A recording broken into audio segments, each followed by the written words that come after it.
Fernando Torres, asambleísta por Tungurahua, bienvenido a Contacto Directo.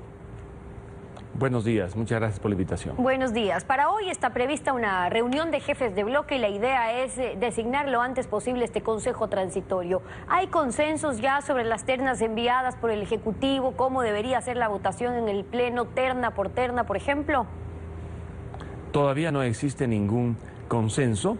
Lo que sí es cierto es que la votación tendrá que hacérsela terna por terna, debido a que en la consulta popular se aprobó que si la Asamblea en 20 días no elige a cualquiera de los 3 que integran la terna, resultará elegido el que la encabece. Lo que no está claro es si los principales, los 7, tendrán o no suplentes. Por lo demás, la información que ha llegado a la Asamblea Nacional con la propuesta del presidente Moreno sobre cada uno de los 21 candidatos es insuficiente.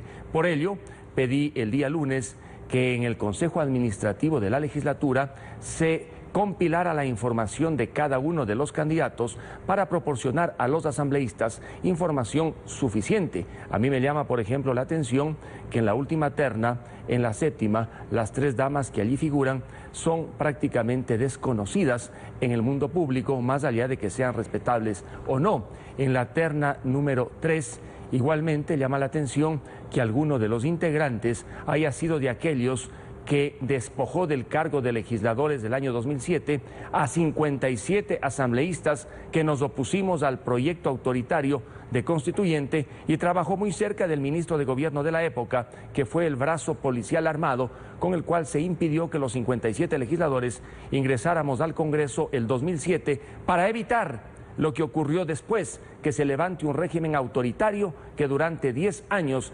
asfixió a los ciudadanos, los persiguió y estableció un régimen estatista que ha llevado a una debacle económica nacional. Y eso en cuanto a las nacional. observaciones que podrían tener los legisladores o movimientos a propósito de las ternas que ha enviado el presidente. Veíamos hace poco quienes están encabezando además esas ternas, pero independientemente de las diferencias, en lo que sí hay consenso es que quieren aprobarlo lo antes posible esta semana al Consejo Transitorio, me refiero.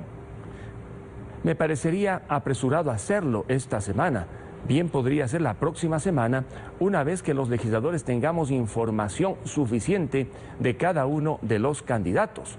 Por el hecho de que alguien encabece una terna no significa que ya debe recibir el visto bueno en la Asamblea Nacional, sabiendo que el Consejo de Participación Transitorio será un consejo que tendrá funciones sumamente importantes a la hora de evaluar a las autoridades de control, de tal manera que ese consejo tiene que funcionar como un reloj en beneficio de la ciudadanía, tiene que servir para alentar el combate a la corrupción y, en definitiva, tiene que fortalecer los espacios democráticos en el país y preparar el terreno para la integración del Consejo de Participación Ciudadana definitivo el año 2019, espero yo, mediante elección popular directa y no como... Hablemos sobre eso, asambleísta. ¿No está de acuerdo usted entonces con lo que incluye el proyecto que ha enviado el presidente Moreno, que establece que el Consejo Nacional Electoral va a ser el encargado de organizar un concurso de méritos y oposición para poder elegir a estos 28 candidatos que luego serán sometidos a votación popular durante las elecciones del 2019? El proyecto enviado por el presidente Moreno transforma la elección directa por la que votó mayoritariamente el pueblo ecuatoriano en una elección indirecta al otorgarle al Consejo Nacional Electoral el poder para seleccionar previo concurso a los candidatos, para confeccionar después la lista cerrada con 28 candidatos. El pueblo no votó por esa elección indirecta, sino por una directa. Y sería muy fácil simplemente abrir el camino para que organizaciones ciudadanas y sociales, nacionales y locales, presenten cada una de ellas un candidato para que integre el Consejo de Participación Ciudadana, con requisitos que permitan garantizar que aquellos que vayan a ser elegidos sean probos, y la probidad fácilmente se la encuentra en función de la trayectoria.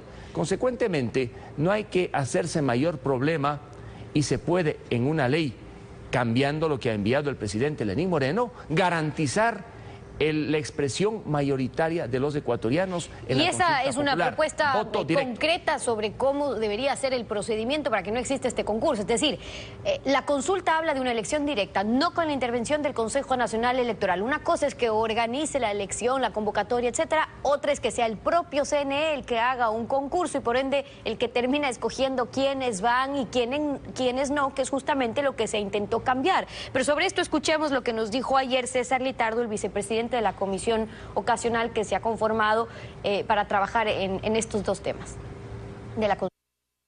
El presidente no ha hecho nada más de lo que no está pegado a la ley. El artículo 20 de la ley orgánica del Consejo de Participación Ciudadana establece que es el CNE quien es el que realiza los concursos. En este caso lo que se han hecho es agregar dos elementos adicionales. Primero, los requisitos que se plantearon en los anexos de la pregunta 3 en la consulta popular y segundo, el hecho de que sean 28 personas elegidas por votación popular en forma libre y espontánea. Pero bueno, este es un proyecto que como lo hemos visto, lo hemos analizado, es perfectible. Lo que sí estamos claros todos es que deben existir filtros para los posibles candidatos al Consejo de Participación Ciudadana, por dos razones puntuales.